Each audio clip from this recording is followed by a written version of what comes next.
Senhoras e senhores, jovens presentes, boa noite. Nós possamos seguir envolvidos nas vibrações da preparação do nosso ambiente através da prece, no decorrer de toda a nossa atividade. Os bons mentores amigos nos auxiliem não apenas na manifestação do conteúdo do tema que nos reúne, mas também nos auxiliem no entendimento, que é o mais fundamental, a respeito do casamento e do divórcio à luz do Espiritismo. Eu me lembro que ainda jovem, quando iniciava as primeiras viagens pelo movimento espírita, vivendo no interior do estado de São Paulo, uma vez nós fomos ouvir uma palestra de um trabalhador espírita, bom palestrante naquela época, e no caminho de retorno estava com uma amiga, tinha mais ou menos o dobro da minha idade, e ela então me contou a experiência que ela havia vivenciado, a experiência de vida dela. Jovenzinha, ela conheceu o rapaz, e ela teve um misto de repulsa e atração por ele. E naquele conflito interior, ela decidiu que não admitiria jamais a aproximação dele. Ele insistiu, porque se encantou com ela, e em diversos momentos ela o recusou. Ele então espertamente se aproximou da mãe dela. E naquela época havia uma influência muito acentuada da mãe em relação à filha, e a mãe foi devagarinho. O rapaz trabalhava a cabecinha da mãe e a mãe trabalhava a cabecinha da filha. Finalmente a filha admitiu a possibilidade de se casar com ele. Afinal de contas, tão bom rapaz, não é? Era a visão da mãe e tal. Casou-se. E logo no início teve uma grande decepção. Porque o rapaz não respeitava o matrimônio. Ele tinha outras ideias. Ela então, já trabalhadora do Espiritismo, tinha uma atividade de benemerência, de auxílio às pessoas necessitadas na cidade, frequentava várias atividades do centro, inclusive o trabalho mediúnico. Ela então, decidida a se separar, vai um dia para o trabalho mediúnico e espontaneamente o mentor espiritual se manifesta pela mediunidade de um dos participantes do grupo. Ele diz: nós sabemos o que está se passando dentro de você. Estamos acompanhando o seu conflito. E para que você não dê um passo equivocado que venha a perder toda a sua encarnação, nós nos sentimos na necessidade de lhe alertar para o compromisso que você assumiu. O seu marido de hoje foi um filho que você abandonou no ano passado. E toda a educação que você não deu a ele, o levou a ser como ele é hoje. Você tem um compromisso com ele. Além disso, vocês dois programaram receber 3 filhos nessa encarnação. Então a decisão naturalmente é sua, porque você tem um livre-arbítrio, mas existe uma responsabilidade. Ela saiu do trabalho e tomou a seguinte decisão: muito bem, terei os 3 filhos com ele e depois eu me separo. E os tempos foram passando, ela foi amadurecendo na experiência, nasceu o 3º filho e ela havia mudado de ideia. Não de viver com ele maritalmente, mas ela não queria mais a separação. Então ela propôs a ele que convivessem juntos, que educasse os filhos juntos, mas como irmãos, porque ela não admitia aquela falta de respeito ao matrimônio. Ele então tomou a decisão, saiu de casa, constituiu outra família e a deixou com os 3 filhos. Quando ela então nos narrava isso, anos depois, nós ainda sentimos nela um quê de dúvida. Será que eu fiz certo? Será que eu fiz errado? Ela não falou, mas dava para perceber. Aí nós temos que nos perguntar, não é? É ou não válido o divórcio perante a lei divina? Ele deve ser evitado? O que fazer para evitá-lo se nós concluirmos que ele deve ser evitado? E os que já se separaram, como é que ficam? O que eles podem fazer? Bem, a primeira coisa que a gente precisa esclarecer antes de continuar agora é um ponto fundamental e crucial. Neste assunto, como aliás em todos os assuntos do relacionamento humano, não cabem julgamentos. Tudo que nós vamos conversar aqui, colocar, falar, não tem o ânimo de julgar. Uma separação normalmente envolve duas pessoas. E quando há filhos, os filhos também. E só eles têm o direito de opinar sobre o assunto. Com toda sinceridade, nem mesmo os familiares diretos, a não ser que se peça a eles a opinião. Porque é direito dos indivíduos tomarem a decisão. E se é uma família, é direito da família decidir o seu destino. E ninguém tem nada a ver com isso. Então nós não podemos julgar o nosso semelhante, o Espiritismo não nos dá autorização para isso. Então em tudo que nós vamos colocar aqui, em nenhum momento, ainda que de repente pareça que estejamos falando alguma coisa de julgamento, não é. Vamos prestar atenção porque efetivamente não temos o ânimo de julgar. Nós vamos considerar com o Evangelho segundo o Espiritismo, no capítulo 22, que o divórcio, nos informa Allan Kardec, com base no ensinamento da espiritualidade superior, é lei dos homens. Legaliza aquilo que já existe de fato. Portanto, o Espiritismo não é contra o divórcio. Coloca que o divórcio é lei dos homens e, portanto, vem regular algo que já existe de fato, ou seja, as pessoas já estão de fato separadas. O divórcio nada mais que legaliza aquela separação já existente. Então vai nos dizer que não é contrário à lei de Deus. O divórcio, segundo o Espiritismo, não é contrário à lei de Deus. E imaginemos que isso foi escrito em 1850 e alguma coisa, 1857 é lançado o Livro dos Espíritos, e naquele tempo e ainda hoje a Igreja Católica é contrária ao divórcio e ela tinha uma preponderância muito grande dentro da sociedade naquele tempo. Então era muita coragem de Allan Kardec afirmar, dentro de um livro chamado O Evangelho, né? No início era a imitação do Evangelho, depois o Evangelho segundo o Espiritismo, que o divórcio não seria contrário à lei de Deus, porque contrariava a religião vigente naquela afirmativa. Quando não há afeição mútua, informa Allan Kardec, a ligação é apenas material, ou por interesses ou pela paixão, então não há elemento de ligação.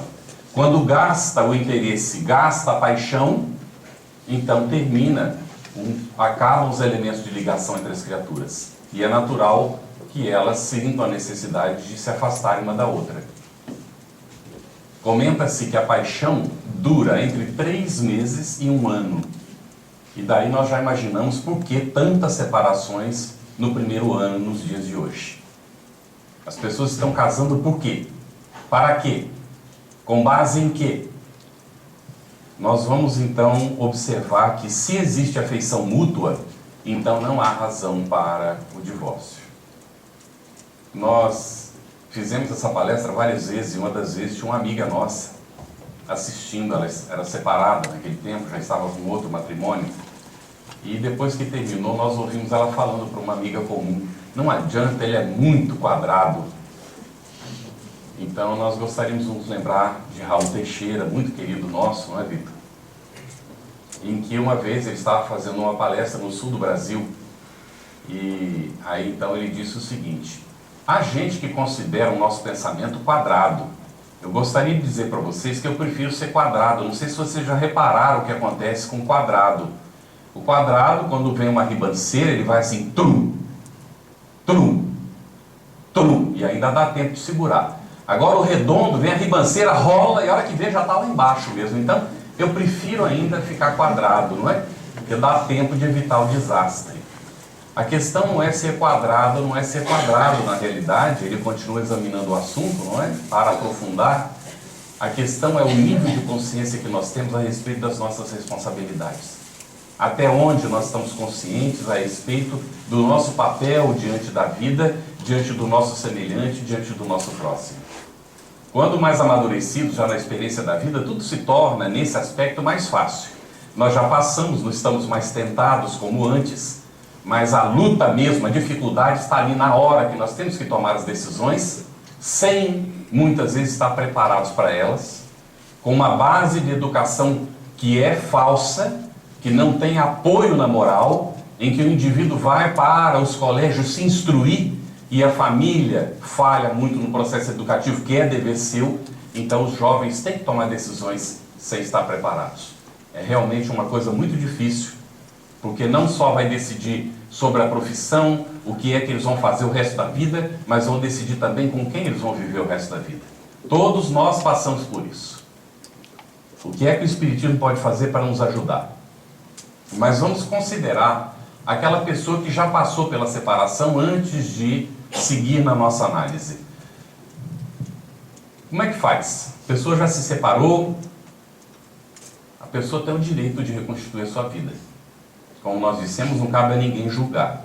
Nós vamos ver que essa pessoa vai seguir trabalhando, aprendendo, tentando reconstruir a sua vida, como todo mundo. Então, sem nenhum ânimo de crítica, ela também não deve se julgar no direito de criticar o outro. Porque em toda a questão de relacionamento em que as coisas não funcionam bem, não existe um bandido de um lado e um mocinho do outro. Todo mundo tem um pouquinho dos dois. Ou seja, as responsabilidades são compartilhadas. Porque os dois cometeram enganos, os dois tentaram acertar, os dois fizeram esforço ou fizeram menos esforço. Então a responsabilidade é compartilhada, não cabe julgar. Graças a Deus hoje há casais se separam e continuam amigos. Inclusive se apoiam mais do que antes do casamento em algumas circunstâncias. Pelo menos, não é? Isso é um ponto positivo. Mas se a pessoa, ela realmente se separou, a vida mais cedo ou mais tarde poderá lhe brindar com a oportunidade de uma reconstituição. E nessa circunstância, o que nós vamos falar daqui para frente agora, vale tanto para uma pessoa que ainda não casou, como para uma pessoa que já se separou.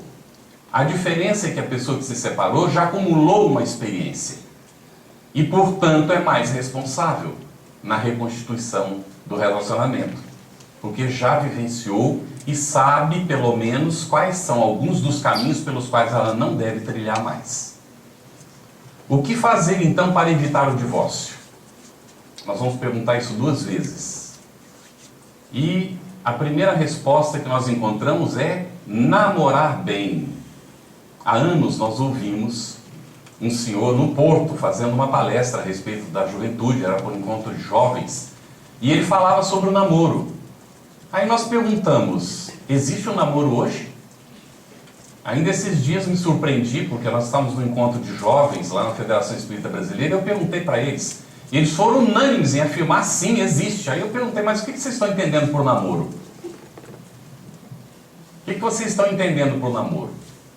Então há uma certa dificuldade. O que é namorar para o jovem? O que foi namorar para a geração anterior e as gerações anteriores? O que o jovem faz nos dias de hoje?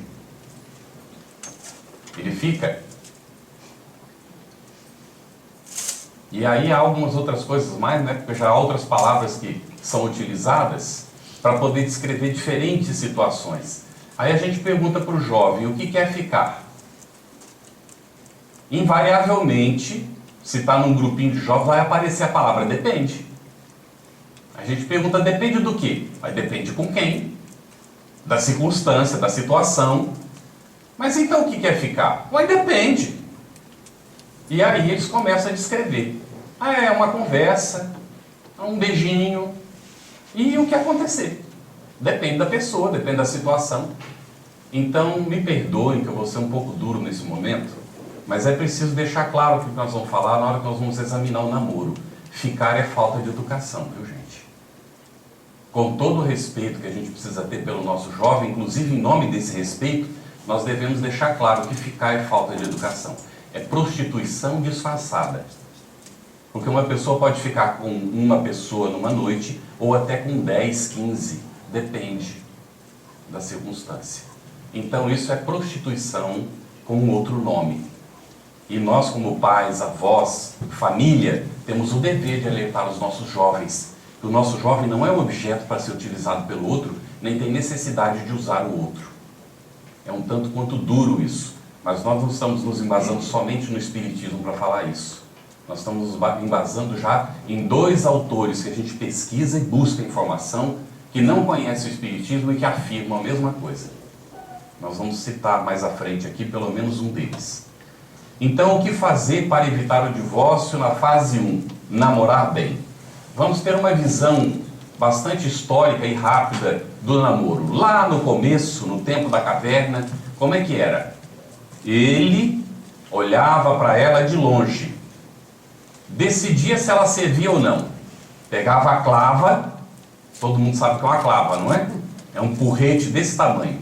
Ia lá bem devagarinho, chegava por trás e pá na cabeça dela. Agarrava pelo cabelo e levava para dentro da caverna. Se ela sobrevivesse, ia ser uma boa companheira, né? Não existia esposa na época. Então, uma boa companheira.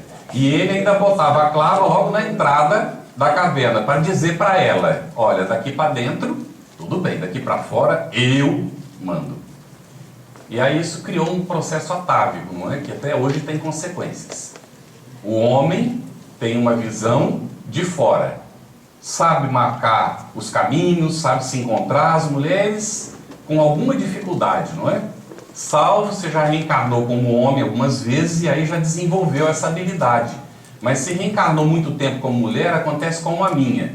Entra numa loja, nós entramos junto dentro de uma loja. Na hora que ela sai, invariavelmente ela volta pelos meus caminhos. Eu digo: querida, é por aqui. Faz justamente o contrário, querida. Porque aí você vai acertar, mas não tem jeito. Agora, no mapa, eu pego o mapa e fico meio desorientado, meio perdido. Ela pega o mapa e se localiza, não importa onde seja. Porque o sistema de referência é restrito. E a mulher, num perímetro mais restrito, ela tem domínio total, bem diferente do homem que domina num ambiente mais amplo. Então, a necessidade da complementação que nós mesmos geramos ao longo do tempo, em função das nossas vivências. Nós vamos ver, então, que por muito tempo, dentro da história da nossa humanidade, o macho seduzia a fêmea. E o problema era da mulher. Me lembro ainda que, no meu período de adolescência, nós assistimos acontecer várias vezes as mocinhas sendo expulsas de casa pelo pai, porque havia conspurcado a honra da família. E a pergunta lá de trás do Evangelho: onde é que está o adúltero? Ele não aparece.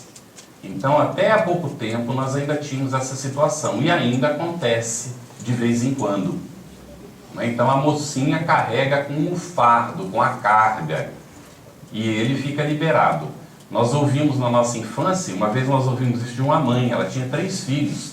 E ela dizia assim: cuidem das suas ovelhas, porque os meus bodes estão soltos. Como se fossem animais. Então, se uma família educa os filhos dessa maneira, qual o comportamento que eles terão? Comportamento de animais. Mas o Espiritismo já nos alertou. Quando Allan Kardec pergunta aos espíritos superiores, no Livro dos Espíritos, se caberia um 4º reino, porque até então era o reino mineral, vegetal e animal, no qual está inserido o homem, segundo a ciência, como um animal inteligente. E aí os espíritos explicam a Allan Kardec que sim, dentro da questão biológica, de evolução e tal, você pode considerar os 3 reinos, e o homem incluído como animal. Mas, do ponto de vista moral, então já pode-se admitir o 4º reino, o reino hominal. E Jesus veio falar para nós de um 5º reino, o reino angelical. É esse que nós estamos almejando, especialmente como espíritas, que já vamos tendo uma visão um pouco mais de longo alcance e procurando entender o Evangelho na sua profundidade. Nós vamos entendendo que a gente não só não deve se comportar mais como animal, mas que o homem é uma etapa que nós vamos superar para chegar na condição de anjo também. Então nós vamos ver que hoje, na verdade, tanto o homem como a mulher vão os dois à luta. Cada um defende seus interesses e, a depender da educação que recebeu, vai tentar usar o outro como melhor lhe parece. Aí nós perguntamos, aí alguns dias, poucos dias, para os jovens: você se casaria com um rapaz ou uma moça que fica com todo mundo? E a resposta foi invariável dentro do salão: não. Porque isso é atávico, gente. É atávico. Pode dizer da liberação da sexualidade, do relacionamento, dos grupos de relacionamento que vem se formando na nossa sociedade, mas isso é atávico. O indivíduo não deseja a promiscuidade. E normalmente ele se envolve nela porque ele não encontra outro caminho, ou ele está entendendo mal, ou ele está envolvido pelos amigos que ele não quer contrariar. Mas lá dentro dele está inscrita na sua consciência ali de Deus e nós vamos encontrar no Livro dos Espíritos o indicativo claro de que o casamento é um passo na evolução da humanidade. E que a vida poligâmica, ela é a vida atrasada do animal. Sem nenhum demérito para o animal, porque na verdade é um processo evolutivo. Não tem nada de errado naquilo que o animal faz. O que tem efetivamente de comprometedor é aquilo que o ser humano faz. Então, para muita gente, o namoro perdeu sentido. Mas o que seria o namoro para o nosso entendimento? É uma fase de conhecimento mútuo, em que um vai conhecer o outro. É um período em que os dois vão fazer planos juntos. Mas para fazer planos juntos é preciso que um realmente saiba o que é o outro. Aí nós vamos nos lembrar da nossa infância. A nossa mãe se casou um pouco mais cedo e alguns irmãos seus eram mais novos e nós os conhecemos, os nossos 3, 4 anos de idade, nós nos lembramos, morávamos no campo. Eles trabalhavam de segunda a sexta. Segunda às 5 da manhã já estavam no campo, cultivando. Chegavam às 5 da tarde. Normalmente faziam o seu asseio.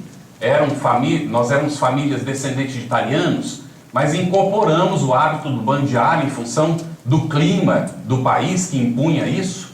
Não é normal nos países de origem de muitos brasileiros o banho todo dia, especialmente no inverno. Mas no Brasil não tinha como, o calor muito intenso, então o banho todo dia. No entanto, a sexta-feira era um dia especial. Não se chegava às 5 da tarde, mas para a hora do almoço, porque os rapazes então iam se preparar para o encontro da noite ou do dia seguinte, porque sempre tinha um baile, alguma coisa no final de semana. E como é que era a preparação? A mão calosa, áspera, as unhas sujas, então ia cuidar disso. Utilizava ou pedra-pome ou um tijolo, uma espécie de tijolo chamado de pó de mico, não sei se todo mundo conhece. Pó de mico é um barro comum, só que quando queimado ele fica fino e leve. É apropriado para tijolos de construção, porque fica muito levinho. Mas aquele pó, ele é tão fino que ele penetra nos poros, provoca uma coceira terrível. Nós trabalhamos na nossa infância com carga e descarga desse tipo de material. Depois tinha que tomar banho com folha de mamona, que tem muito óleo para poder tirar, ver se conseguia limpar os poros, porque senão não conseguia nem vestir a camisa. Era muito difícil aquilo. E os tios utilizavam o tijolo de pó de mico para lixar os calos, para a mão ficar um pouco menos ásperas, para encontrar a namorada. Então cuidava da unha. Não era lixa comum, era quase como uma lima, para poder então cuidar das unhas que eram mais fortes, não eram mais duras. E aí iam eles para os bailes, para o encontro. E ela, o que ela fazia? Ela ia para o salão de beleza, para colocar os bobs, para fazer a permanente. Então ela se cuidava para ficar bonitinha. Muito bem, aí nós vimos acontecer várias vezes. Passa o tempo, decidem e se casam. Primeira semana, sexta-feira, para decepção dela, ele chega em casa ao meio-dia, ela ainda está com os bobs na cabeça, porque de manhã ficava até de tarde para tirar para o permanente ficar. Então ela ficava decepcionada, ela saiu correndo, puxa, ele não pode me ver desse jeito, e aquela situação e tal. Bom, ele então ia para o tanque, porque eles cuidavam do tanque de lavar roupa, não é? Chegava na frente do tanque, olhava para as unhas, olhava para as mãos e dizia, nossa, mas ela me viu a semana toda desse jeito, será que eu preciso? Na dúvida ele se cuida. Primeira semana. Segunda semana, mais ou menos, ela, esperta, já arrumou um jeito de ter resolvido a questão dos bobs, para quando ele chegar ao meio-dia, não é? Normalmente ele chegava, se cuidava, ia dormir, aí que ela ia se preparar para estar bonitinha para ele à noite, não é? E ele então, terceira semana, ela sabe bem como é que eu sou, vou cuidar disso não. E aí apareciam as garras, que até então ela não conhecia. E aí nós vemos o que normalmente acontece, é simbólico, porque um se disfarça para o outro, não se dá a conhecer, apresenta o mais bonito que tem. E é uma espécie de engano, porque a outra pessoa está comprando, às vezes, um abacaxi achando que é uma banana. E a pessoa não gosta de abacaxi, é igualzinho para a feira. A pessoa que vai lá para a feira, ela vai comprar, não conhece o abacaxi. Chega lá e diz assim para o moço, o que é isso aí? É um abacaxi. Ah, mas precisa ir com esse negócio, essa coisa que espinha aí? Ele diz, oh, a senhora que sabe. Então corta isso fora e leva. Chega em casa, não sabe como descascar o abacaxi, porque precisava segurar, não é? Ali para poder descascar o abacaxi. Aí muita gente vai e está achando que está adquirindo uma pera, adora pera. E aí não é pera, é outra fruta. Fica decepcionado. É preciso conhecer efetivamente. Como é que conhece? É o diálogo, é a sinceridade, é a honestidade, é o desenvolvimento plano. Ela, por exemplo, sonha em ter um filho. Eu estragar meu corpo, hein? Mas ele quer 5 ou 6. Nunca falaram sobre o assunto. Casa, daí a pouco começa a brigar. Porque ela não quer saber, ela quer esperar. E ele quer os filhos. Então fica aquela situação complicada, porque não conversaram antes sobre o assunto. Ou seja, um casa com o outro sem saber o que o outro é. Quais são os seus planos, os seus interesses. Então o namoro é para isso. Mas aí nós temos que entender que existe um complexo que precisa ser resolvido. Se chama o complexo do príncipe e da Cinderela. Ela espera sempre um príncipe que está vindo no cavalo, mas que não chega nunca. Porque se chegar e descer, vai que é um anão. Vai ter uma decepção, não é? E ele? Ele quer uma bela adormecida, mas daquelas que nem depois que beija, não acorda, porque se acorda vai falar demais. Então ele quer beijar e ela continua dormindo. E não existe nem o príncipe, nem a bela adormecida. Isso não existe, só encontro de fada. A realidade da vida é que o tempo passa, o bucho aparece, a gente fica mais velho, o cabelo começa a ficar branco. Quando fica, porque às vezes para o homem principalmente cai, não é? Então diz que é um privilégio ter cabelo branco, porque quando não fica branco é porque caiu. Então são situações que a pessoa precisa saber até onde vai querer conviver, porque defeito todo mundo tem. A questão é saber quais são os defeitos da outra pessoa, para saber se a gente vai querer conviver com aqueles defeitos o resto da vida. Ah, mas ele vai mudar, ela vai mudar, doce ilusão. Vai mudar se quiser mudar, porque ninguém muda ninguém. Os nossos filhos precisam saber disso. Não há como mudar a outra pessoa. A outra pessoa muda quando ela quiser mudar, se ela quiser mudar. A pessoa normalmente vai ser daquele jeito e os maus hábitos se acentuam com a idade. É comum, é natural, a não ser que a pessoa faça um trabalho de autoconhecimento, de autoburilamento, o que o casal pode assumir o compromisso de fazer juntos, inclusive. Aprender a fazer yoga, a estudar o espiritismo, a fazer uma vida chamada mais zen, eu diria de mais respeito um pelo outro, da busca das coisas que os unem, do cultivo de uma sincera amizade, para então evitar essas situações de frustrações e decepções que são chamadas do fim do amor. O amor acaba? Quando ele existe, ele existe. E se existe amor, não tem fim do amor.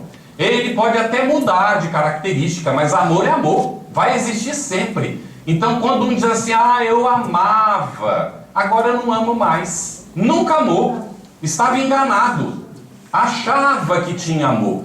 Provavelmente tinha algum tipo de paixão, algum tipo de interesse que se gastou com o tempo. Porque se ama mesmo, isso aí então supera todos os obstáculos, barreiras, dificuldades, e ainda inclusive promove a outra pessoa, eleva a outra pessoa. Então nós vamos ver que algumas coisas precisam ser feitas durante esse período do namoro, os planos do futuro, o desenvolvimento da fraternidade, hábitos de companheirismo, o aprofundamento da amizade, os hábitos de cooperação, que se não forem cultivados agora, depois não existem, o desenvolvimento do hábito do diálogo, que a gente já citou, que é fundamental nessa fase, e um assunto que nós precisamos examinar ainda na fase do namoro, e eu vou colocar um exemplo passado, vivenciado pela nossa família, peço desculpas de fazer uma referência tão pessoal, mas ajuda a entender. A nossa filha tinha aproximadamente 14 anos quando eu perguntei para ela, filha, qual é o momento de iniciar a atividade sexual? Aí ela disse assim, pai, você sabe, né? Eu digo, sim, filho, eu sei, mas eu estou perguntando